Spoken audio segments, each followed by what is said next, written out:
Hello friends, welcome back to my channel. तो ये question दे रखा है, इसको हम कैसे करेंगे। जिस भी क्वेश्चन में, एक तो ये क्वेश्चन हो गया और आप देख सकते हो कि एक ये क्वेश्चन हो गया, ठीक है।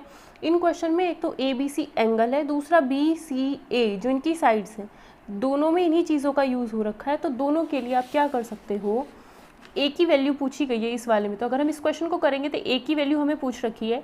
अगर ए की वैल्यू हमें पूछ रखी है तो ये तो π/3, π/4, π/6 या π/2 इनमें से कोई ना कोई एक होगा आंसर। तो हम क्या करेंगे, देखो ए की वैल्यू यानी ए अगर हम ये मानते हैं, ये कितना हुआ π/3 मतलब 60। तो ए अगर हम 60 मानते हैं तो ये हमने 60 माना, ये हमारा 90 है तो ये 30 मान लिया। इसको हम 90 ही मानेंगे अपनी मर्जी से, क्योंकि 60 के सामने हमेशा √3 होता है, 30 के सामने हमेशा 1 होता है और 90 के सामने हमेशा 2 होता है। ठीक है, ए हमने 60 माना है, इसको बी मान लो, इसको सी मान लो। ठीक है, ए पूछा है तो हम ए के अकॉर्डिंग चलेंगे। ठीक है, अब देखो ए के सामने ए हो गया, बी के सामने बी हो गया, सी के सामने सी हो गया। 2 cos ए, अब इसे बस रखते जाना। 2 × cos ए यानी cos 60, cos 60 होता है 1/2। उसके अपॉन में कौन है ए कितना हो गया √3, प्लस cos b मतलब cos 30 ये होता है √3/2। उसके अपॉन में b मतलब 1, प्लस 2 cos c हो गया 90, cos 90 की वैल्यू 0 होती है तो ये तो 0 ही हो गया। अब a/bc रखोगे, अगर a/bc तो √3/2 प्लस b/ac या c × a। अब ये देख लो, ये वाला पार्ट और ये वाला पार्ट बराबर है या नहीं।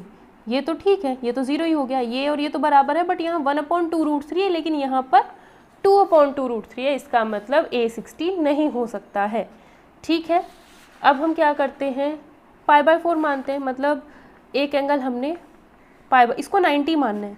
अगर ये π/4 यानी 45 है तो ये भी 45 होगा अगर ये 90 है तो। और 45 90 के सामने वाला 2, 45 के सामने वाला 1, 45 के सामने वाला 1, ये हो गया। तो ये हमने क्या माना, ए, ये हमने बी मान लिया, ये हमने सी मान लिया। तो फिर से वही बात, बी के सामने बी, ए के सामने ए, सी के सामने सी, मतलब ऐसे लगा सकते हैं हम ना, वरना क्या करेंगे, इसमें कुछ समझ आएगा ऐसे देखने के बाद? नहीं आएगा समझ।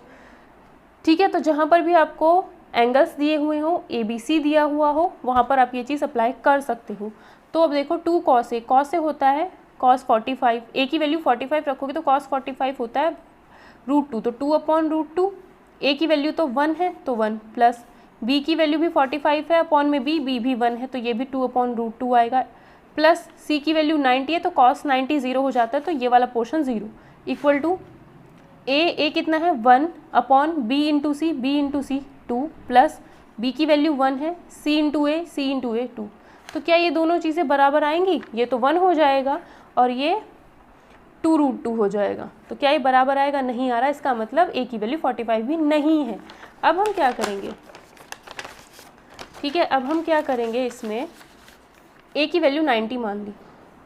अगर हमने ए 90 मान लिया तो बी ये है, सी ये है, तो हमारे ऊपर डिपेंड करता है। एक तो मतलब जो ट्रायंगल हमारी नॉलेज में है, जिन ट्रायंगल्स के एंगल, मतलब जो ट्रायंगल, 3 ट्रायंगल यूज़ करते हैं, तीनों याद रखने हमेशा।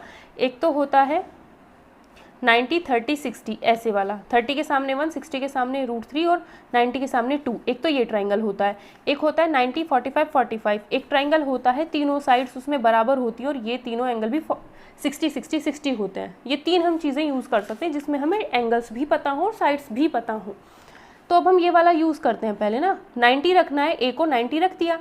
ऐसा भी कर सकते हैं, 2 केस बन जाएंगे ना। अगर हम ए को 90 रखते हैं तो ऐसा भी है कि 30 60 मान लो, ऐसा भी है कि 45 45 यानी π/4 मान लो, तो 1/√2 ये भी कर सकते हो। ठीक है, ठीक। तो अब हमने क्या किया, 2 cos a/a, 2 × cos a, cos 90 की वैल्यू 0 तो ये तो पोर्शन 0। बी की वैल्यू कितनी है 60, तो cos 60 1/2 होता है, अपॉन में बी कितना है, बी के सामने ये हुआ b √3, प्लस 2 cos c यानी cos 30 √3/2, 2 × √3/2। सी की वैल्यू सी के सामने ये होता है 1, इक्वल टू आना चाहिए a/bc, ए के सामने ये है a अपॉन b × c, मतलब b ये होगा, c ये होगा √3, प्लस b/c, b कौन है ये, c ये कौन है, ये दोनों की मल्टीप्लाई, तो √3/2। अब देखो क्या ये दोनों चीज़ें बराबर होंगी?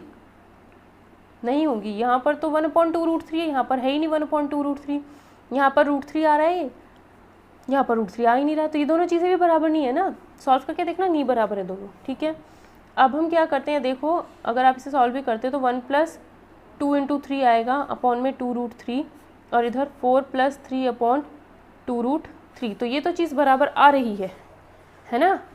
वैसे ही नहीं, देखो ये अगर हम सॉल्व करके देखें तो 2 से 2 कैंसिल कर, 2 × यहाँ पे हो जाएगा 2√3 × 2 ये हो जाएगा 2 × 3 + 1/2√3, 2 × 4 + 3/2√3, तो 6 + 1 7, ये भी 7/√3, 7/√3।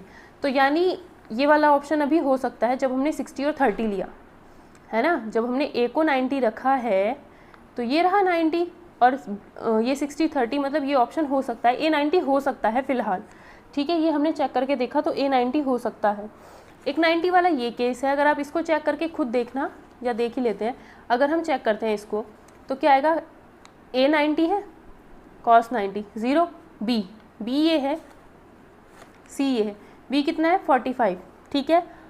अगर b 45 है तो ये 45 cos 45 कितना होता है, cos 45 होता है 1/√2, और नीचे b कितना है, b के सामने b 1, तो ये आएगा 1/√2, तो ये आया हमारा 1/√2 प्लस c कितना है 45 1/√2, और इसकी वैल्यू तो 1/√2 और 2 से इंटू करोगे तो ये √2 आएगी अपॉन में c के सामने ये 1, इधर इतना आया। लेफ्ट हैंड साइड में चेक करो, a के सामने के सामने स्मॉल a √2 हो गया अपॉन b × c ये हो गया 1 प्लस b, इसके सामने ये हो गया b 1 ca मतलब c ये होगा a होगा, दोनों की मल्टीप्लाई कर लो तो ये 1/√2 + √2, ये भी 1/√2 + √2, मतलब सही है। मतलब a = 90 अगर ले रहे हैं तो दोनों चीज़ों में सही ही आ रहा है, यानी a की जो वैल्यू होगी वो 90 फिट बैठ रही है, तो इसका मतलब इसका आंसर जो हो जाएगा सी ऑप्शन 90 होगा। अगर आप ये लेकर के चेक करते हो, मतलब a की वैल्यू 30, तो ये भी देख लो एक बार कि ये हमने ट्राइंगल लिया, ये रहा हमारा a जो कि हमें 30 लेना है, मतलब π/6 लेना है, तो ये हमारा 60 हो जाएगा, ये हमारा 90 हो जाएगा, ठीक है।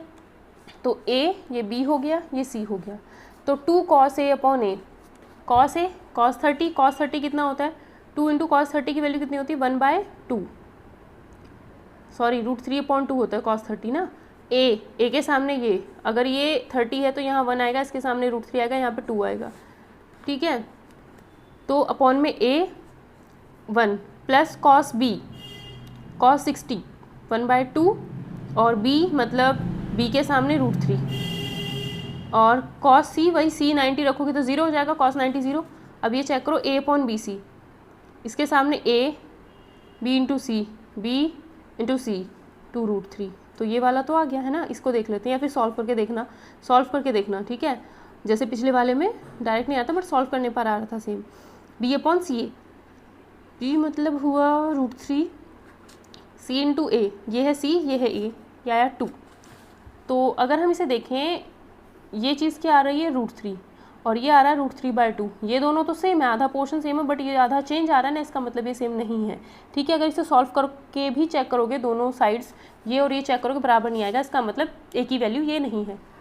तो हमने क्या किया, मतलब ये चीज़ जो है ना किसी भी ट्रायंगल के लिए ट्रू है, लेकिन वो ट्रायंगल कैसा है जिसमें a 90 है, तो हमने a की वैल्यू 90 ऐसे ली, तो हमें एक तो 30 60 चूज़ कर सकते थे, और एक बार हमें a की वैल्यू 90 लेते तो 45 45 चूज़ कर सकते थे। क्यों? क्योंकि इनकी साइड्स का रेशो हमें, एक ये ट्रायंगल है, इन्हीं में ही हमें साइड्स का रेशो पता है, ठीक है। तो यहाँ से हमने इस पर चीज़ देखी तो फिट बैठ गई, तो इसका मतलब ये दोनों क्या हो गए, a = 90 को सही बता रहे हैं, तो इसका आंसर सी ऑप्शन करेक्ट हो जाएगा। अब ये चीज़ जो इसमें दे रखी है, ये सॉल्व करना कोई जानता है कोई नहीं जानता है, ठीक है। तो डिपेंड करता है पर्सन टू पर्सन, उसके दिमाग में क्या चीज़ें आती हैं। नेक्स्ट क्वेश्चन भी सेम इसी तरीके से होगा, यही चीज़ें। इसमें भी क्या यूज़ किया आपको ये देखना है। एक तो ABC, स्मॉल ABC का मतलब है ट्रायंगल की साइड्स, स्मॉल ABC का मतलब, एक मिनट, स्मॉल ABC का मतलब ट्रायंगल की साइड, और कैपिटल ABC मतलब ट्रायंगल्स के एंगल।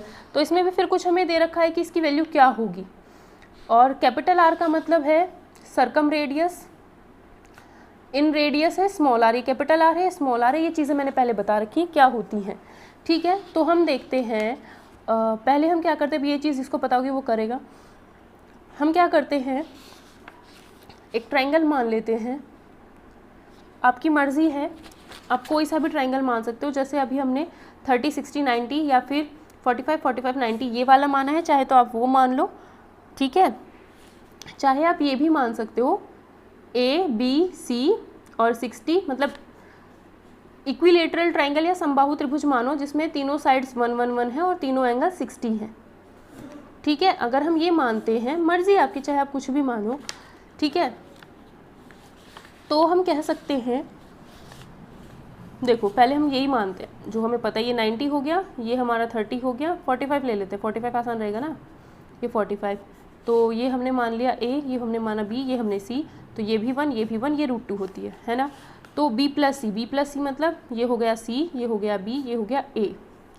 B प्लस C मतलब ये दोनों कितने हुए हैं, 2 into cos A 90 0 plus C plus A, C plus 1 plus √2, ठीक है। कॉस B मतलब 45, ये होता है 1/√2 plus A plus B √2 plus 1,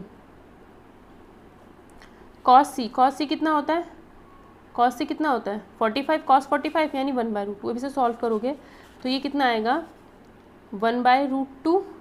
ये चीज़ और ये चीज़ सेम ही तो है, तो डबल हो गया, 2 इंटू 1 प्लस √2 इंटू 1/√2, इससे कट गया तो कितना है √2, 1 प्लस √2, तो कितना आता है, ये वैल्यू आती है। अब ये कैसे आएगी, अगर A plus B plus C add करते हो, इसको मल्टीप्लाई करोगे तो √2 प्लस 2 आएगा, है ना, ये आ रहा है। और अगर मैं A plus B plus C लेके चलूँ तो A इतना है, B इतना है, C, B plus C 2 plus √2, तो 2 प्लस √2 तब आ रहा है जब A plus B plus C आएगा, यानी डी ऑप्शन इसका करेक्ट आंसर होगा। 0 तो आ नहीं रहा है। अगर √2 में भी नहीं फंसना चाहते हो तो ये वाला ट्रायंगल यूज़ करके खुद देख लेना, A B C, भाई ये भी 60, ये भी 60, ये भी 60, A B C तीनों बराबर कर दिए तो 60 60 60, B plus C B C A, मतलब अगर आप इक्विलेटरल ट्रायंगल लोगे तो इसमें A B C तीनों बराबर 1 1 1 हो जाएंगे और capital A capital B capital C भी बराबर हो जाएंगे 60। तो मतलब ये पार्ट बिल्कुल सेम ही है, तो ट्रिपल कर सकते हैं एक पार्ट का। तो हमने क्या किया, ट्रिपल कर दिया, B प्लस C 2 हो जाएगा, भाई B भी 1 है, C भी 1 है, डबल हो गया, 1 प्लस 1 2, कॉस 60 की वैल्यू कितनी होती है 1/2, तो आंसर कितना आता है 3। तो अगर ये वाला केस लेते हैं आंसर 3 आता है, और 3 तब आएगा जब A plus B plus C करोगे, तो A plus B plus C, तो √2 के झंझट से भी छूट जाओगे, ठीक है, तब आएगा।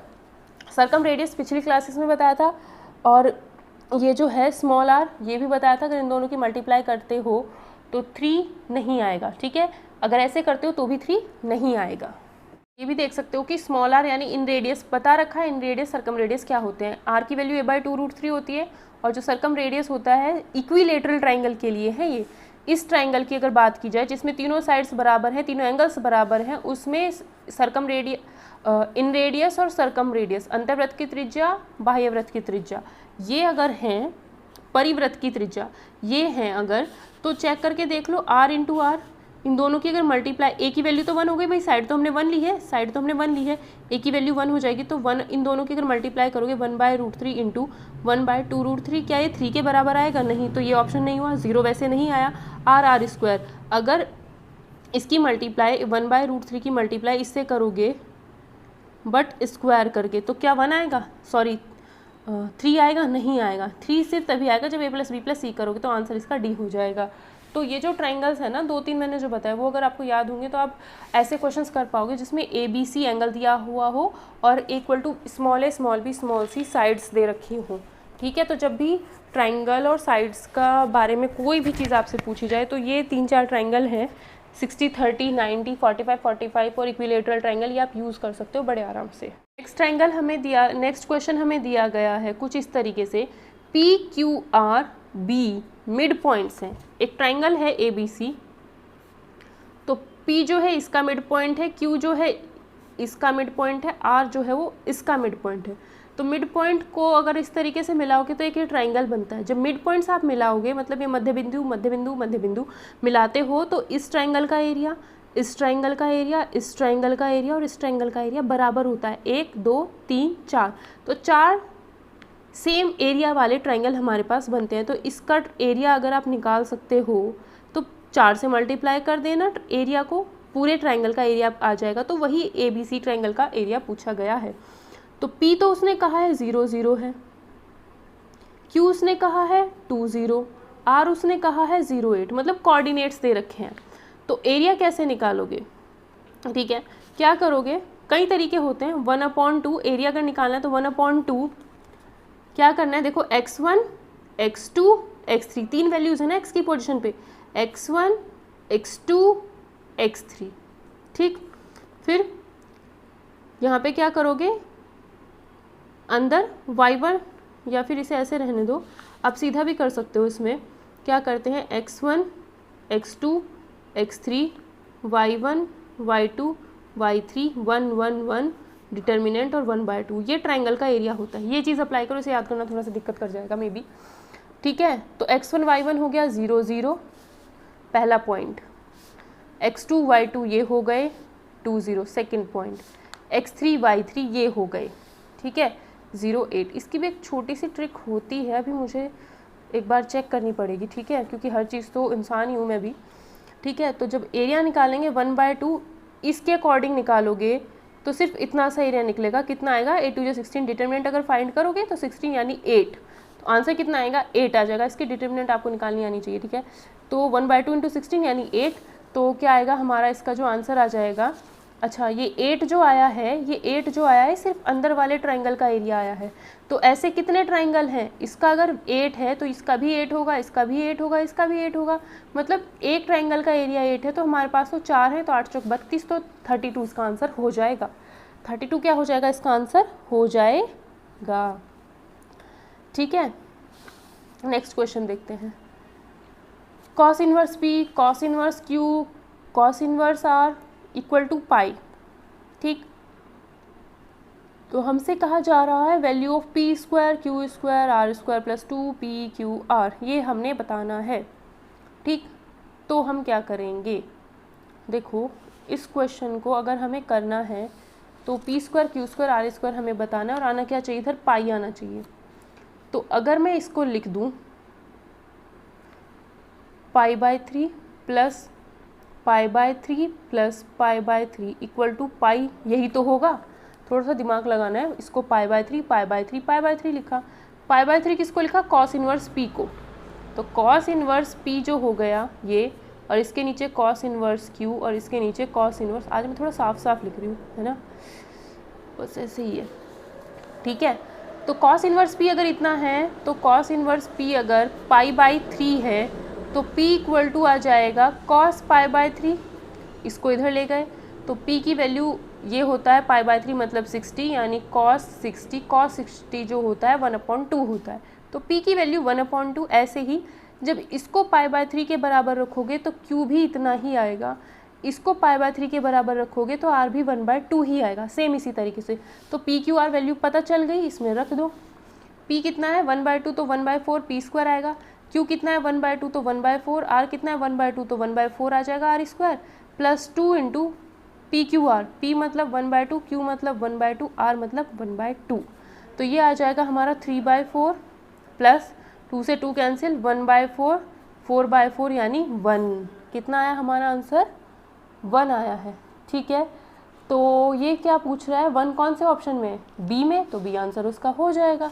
अब ये इसमें क्या क्या कर रखा है वो हमें करने की भी ज़रूरत नहीं है, थोड़ा दिमाग यूज़ करना पड़ता है क्वेश्चन करने के लिए, वो मेरे में थोड़ा सा ज़्यादा है, ठीक है, बस क्वेश्चन में ही चलता है वो। अगला क्वेश्चन देखो, वैल्यू ऑफ 10 1/2 कॉस इनवर्स √5/3, वरना घर में तो सबके डांट ही पड़ती है। इतना ये चीज़ हमें दे रखी है, ठीक है, 3 लिखा नहीं जा रहा है, इतना, ठीक है। तो 10 इसकी वैल्यू हमने बतानी है, तो फिर से क्या करें, फिर सोचना पड़ेगा, और वैल्यूज़ भी तो ऐसे ऐसे दे रखी है इन्होंने, है ना। तो हम क्या करेंगे, सबसे आसान काम इसको कुछ ना कुछ मान लो, जो दिक्कत है उसे ही कुछ ना कुछ मान लो, क्योंकि ये तो हमें ट्रिग्नोमेट्री टेबल में भी दिखाई नहीं देता ना। तो हमने क्या किया, इसको थीटा मान लिया। तो ये हो गया कॉस इनवर्स, सॉरी √5/3 हो जाएगा कॉस थीटा। कॉस थीटा, तो ये हो गया थीटा, इसके सामने होता है परपेंडिकुलर, इसके नीचे होता है बेस और ये होता है हाइपोटेन्यूस। ठीक, तो कॉस थीटा क्या होता है, कॉस थीटा होता है बेस अपॉन हाइपोटेन्यूस, b/h। तो यानी b तो हमारा √5, तो b की वैल्यू √5, हाइपोटेन्यूस 3 यानी ये 3। p कैसे निकालें, हमें पता होता है p² + b² = h²। आज तो मैं बड़े साफ साफ लिख रही हूँ, नया नया पेन है ना। तो p² हमें निकालना है, b की वैल्यू √5 तो 5 हो जाएगा b², और h की वैल्यू 3 है तो ये 9 हो जाएगा। तो p² आएगा यहाँ से 4, या फिर p की वैल्यू आ जाएगी +-2। क्या आएगी, +-2। अभी हम फिलहाल इसकी वैल्यू 2 ही लेके चलेंगे, ठीक है। तो यहाँ से हमें सब कुछ पता चल गया, ये 2 है, ये 3 है, ये √5, तो कोई सा भी हम इसका ट्रिग्नोमेट्रिक रेशियो निकाल सकते हैं। तो 10 1/2 थीटा, भाई इसको क्या रखा, इसको क्या रखा थीटा, तो 10 θ/2, तो ये हो गया 10 θ/2। इतना तो ये आ गया। अब हमने क्या करना है, हमें तो cos थीटा पता है, मतलब ये ट्रायंगल पता है, 10 θ/2 निकालना है। तो हम क्या करेंगे, तो इसको हम लिख सकते हैं, एक फॉर्मूला पता होता है कि cos 2 थीटा = होता है 1 - tan² theta upon 1 + tan² theta. ये चीज़ हमें पता होती है, ठीक है। तो ये हमें पता होता है, मतलब अगर यहाँ पर डबल है तो यहाँ पर आधा है, तो अगर इधर थीटा लिखोगे तो यहाँ θ/2 करना पड़ेगा। और cos थीटा तो हमें पता है, cos थीटा तो हमें पता है, और 10 θ/2 हमें निकालना है। तो cos थीटा यानी √5/3, तो हमें इसकी भी ज़रूरत नहीं पड़ेगी, ट्राइंगल की भी। तो वो तो मैं भी क्वेश्चन कर रही हूँ, तो मेरे को क्या पता आगे क्या ज़रूरत पड़ेगा, तो मैंने पहले निकाल के रखा, मे बी इसकी ज़रूरत हुई तो आगे हम करेंगे यूज़, ठीक है। तो ये आया हमारा cos थीटा की वैल्यू, मतलब ये चीज़ सीखो क्वेश्चन किया कैसे जाता है बस, ठीक है। cos थीटा की वैल्यू √5/3, ये इसका फॉर्मूला ये होता है, ठीक है। तो 1 - tan² θ/2 अपॉन 1 + tan² θ/2। क्या करेंगे अब ये 10 कैसे करें, चाहे तो क्रॉस मल्टीप्लाई करके सॉल्व कर लो, या फिर कंपोनेंडो डिविडेंडो लगा लो। अब वो क्या होता है कंपोनेंडो एंड डिविडेंडो, इसका मतलब है इन दोनों को ऐड करके ऊपर लिखो, या इसे पहले उल्टा करो। अगर हम इसे उल्टा करते हैं तो ये आएगा 1/tan² θ/2 अपॉन 1 - tan² θ/2 = 3/√5। दोनों को ऐड करो, इसको और इसको ऐड करके क्या मिलेगा, 2, उसे ऊपर लिख दिया। इसमें से इसको माइनस करोगे तो नीचे आएगा 2 tan² θ/2। इन दोनों को ऐड करके ऊपर, और इन दोनों, इसमें से इसको माइनस करके नीचे। भाई इसको और इसको प्लस करके ऊपर लिख दो, इसमें से इसको माइनस करके नीचे लिखो, इसको और इसको ऐड करके ऊपर, इसमें से इसको माइनस करके नीचे लिख दिया। तो ये तो हमारा 1/tan² थीटा आएगा θ/2, और ये आ जाएगा हमारा 3 + √5/3 - √5। वैल्यू किसकी निकालनी है, tan θ/2 की। तो अभी तो स्क्वायर पे पहुँचे ना बस। अब क्या करेंगे, ऑप्शन में तो ऐसा नहीं है, 3√5 तो दिख गया, बट ऐसा तो नहीं है ना, तो हम इसका रैशनलाइजेशन करते हैं, परिमेयकरण। परिमेयकरण अगर करना है तो नीचे 3 - √5 से मल्टीप्लाई कर दो। 3 - √5 से मल्टीप्लाई नीचे करोगे तो ऊपर भी इसी से ही मल्टीप्लाई करनी पड़ेगी। ये दोनों सेम रखो, प्लस की जगह माइनस कर दो, ठीक है। तो इसको हम ऐसे करते हैं, तो ऊपर तो हो गया 3 - √5 का होल स्क्वायर, तो ऊपर तो हो गया 3 - √5 का होल स्क्वायर, और नीचे आएगा 3a + b a - b 3 × 3 - 5, तो 9 - 5 हो जाएगा नीचे 4, और इधर चल रहा है tan² θ/2। तो जब स्क्वायर हटाओगे तो इधर क्या आएगा 3 - √5/2, तो tan θ/2 की जो वैल्यू हो जाएगी 3 - √5/2, यानी B is the correct answer, ठीक है। 95th क्वेश्चन जो है वो भी मैं स्किप कर रही हूँ, क्योंकि उस क्वेश्चन के आंसर पे मुझे थोड़ा सा डाउट है, तो इस वजह से पहले 96, और मुझे उतना टाइम नहीं मिल पाया ताकि मैं वो क्वेश्चन चेक कर पाती थोड़ा सा, ठीक है। तो ताकि video time to time upload ज़रूर होती रहे, रेगुलरिटी ना टूटे। तो वो क्वेश्चन, एक पीछे क्वेश्चन छोड़ा था और एक 95 क्वेश्चन है, ठीक है। ये दोनों क्वेश्चन मैं अपने आप कराऊंगी, ठीक है। चैप्टर ख़त्म ही होने वाला है थोड़े दिन में ही उसके बाद। इन ए ट्राइंगल ABC ये दे रखा, radius of inscribed circle of triangle ABC, मतलब ABC ये ट्राइंगल है, इसके अंदर जो आप सर्कल बनाओगे उसकी आपको रेडियस बतानी है। तो उसकी जो रेडियस होती है वो हमेशा होती है R = del/S। S मतलब सेमी पेरीमीटर, सेमी पेरीमीटर का मतलब है तीनों साइड्स को ऐड करो, ये हो जाएगा दोनों को ऐड कर 36, 36 + 30 हो जाएगा आपका 66, 66 का अगर हाफ करोगे तो 33। S यानी सेमी पेरीमीटर, तीनों साइड्स को ऐड करके आधा कर दो, ठीक है। एरिया, एरिया कैसे निकालोगे अगर ये 3 साइड्स हमारे पास हैं, ठीक है, बस एरिया निकालना है। तो अगर हमारे पास साइड्स ये हैं, एरिया क्या हो जाता है √S, S minus first side, S minus second side, S minus third side, ये एरिया होता है। S कितना आया था अभी हमने निकाला 33, S माइनस 30, A मतलब 30, 30 माइनस 30 करोगे इंटू 3 आएगा। अब 30 माइनस सेकेंड साइड 11 है, 30 में से 11 माइनस करोगे तो कितना आएगा 19, और 30 में से 25 माइनस करोगे तो 5 आएगा, ठीक है। तो ये आ गया हमारा 3 और 3, ये तो 3 बाहर आ जाएगा, 11 यहाँ बचेगा, 11 × 19 × 5 हमारे पास बचता है अंडर रूट में। तो इसने पूछा था हमसे रेडियस, ठीक है। सॉरी ये 30 माइनस, एक मिनट ये गलत हो गया थोड़ा सा, S 33 था, 33 माइनस 30 करना था, और ये 33 माइनस 11 करना था, तो ये कितना आ रहा था 22। तभी मैं कहूँ ये बाहर क्यों नहीं आएगा रूट से।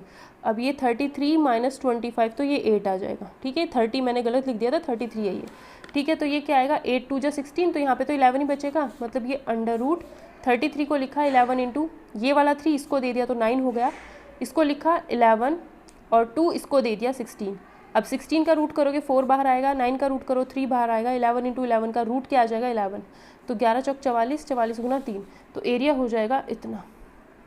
33 ये कैंसिल, रेडियस कितनी आ गई 4, तो रेडियस कितनी आ जाएगी इसकी 4 आ जाएगी। अगर अंदर इसके सर्कल बनाओगे तो रेडियस हमारी 4 आएगी, ठीक है। नेक्स्ट